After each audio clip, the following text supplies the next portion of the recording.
लगभग 23,300 हो ही गया है। अभी कितना लग रहा है सर डाउन साइड यहाँ पे, मतलब और दूसरी बात यह है कि एफआईएस के नंबर को देखिए ना सर, तो लग रहा है कि कोई अभी वो खरीदारी तो छोड़िए, अभी वो शॉर्ट कवर करने के मूड में नहीं है। तो हमारी ग्लोबल मार्केट्स में हमारी प्लेसमेंट, ईएम्स में हमारी प्लेसमेंट कैसी लग रही है आपको, और क्या ये सेलिंग इंटेंसिफाई और होगी क्या?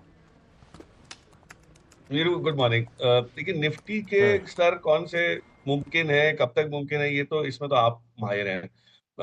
मैं तो सिर्फ इतना जानता हूं कि ये करेक्शन ड्यू था, काफी हद तक ओवर ड्यू हो चुका था।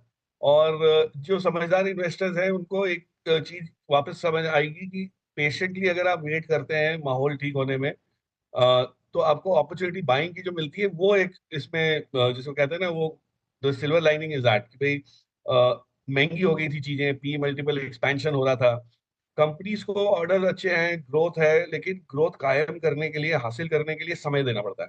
और ये जो था, ये समय मार्केट देने रेडी नहीं हो रहा था, पहले ही सब कुछ डिस्काउंट हो रहा था। तो आई थिंक, और पहली तारीख को जब हमने मतलब नए साल की शुरुआत के टाइम में बात की थी अनुज से, मैंने तब, आप भी थे, मैंने तब ये कहा था कि ये 1.5-2 महीना आपके लिए बहुत बढ़िया सुनहरा मौका रहेगा अच्छी अच्छे बिजनेसेस में इन्वेस्ट करने का।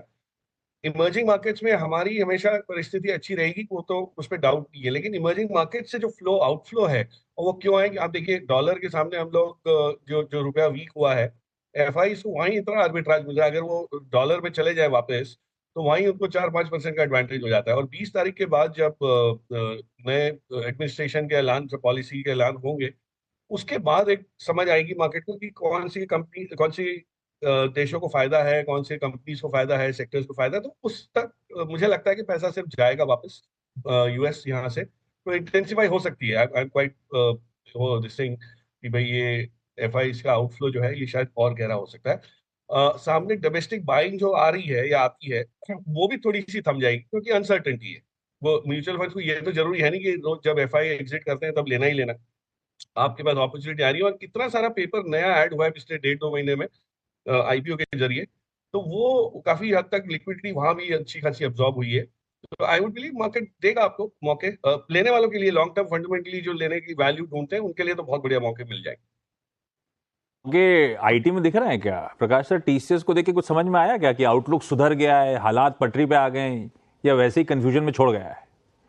आशीष, आप तो आईटी इतना अच्छी तरह से फॉलो करते हैं, देखिए हुआ ये है कि उम्मीद थी टीसीएस परफॉर्म नहीं करेगा, और पिछले कुछ टाइम में अगर आप देखें तो बाकी सब चीजें थोड़ी बहुत हल्की हुई, वैल्यूएशन हल्के हुए, टीसीएस में कुछ ज्यादा ही गिरावट आई थी। तो एक वो कैचअप प्ले हो गया कि भाई इतनी खराब परिस्थिति है। और एक एक बहुत इंटरेस्टिंग चीज इस बार, जो मैनेजमेंट की जो बॉडी लैंग्वेज है, ये नॉर्मली मैनेजमेंट थोड़ी कतराती है बहुत खुल के बताने में, गाइडेंस देने में, और आगे कैसा माहौल है, आउटलुक है।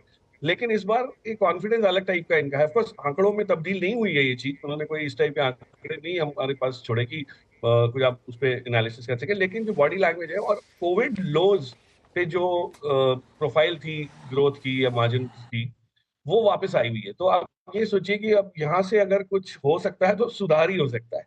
तो फ्रॉम दैट परस्पेक्टिव ये आपको लग रहा है। लेकिन जो मिड कैप आईटी बहुत चले हुए हैं, जो कई कंपनीज हैं, और आपने टाटा एलेक्सी के नंबर देखे, तो ऐसा नहीं होता कि हर एक कंपनी आईटी में चलनी है और मतलब एक ही समय में चलनी है, तो एक ही दौर में चलनी है। तो मुझे लगता है मिड कैप आईटी में थोड़ा सा करेक्शन गहरा होगा, वहाँ थोड़ा सा डिसअपॉइंटमेंट ज्यादा आ सकता है।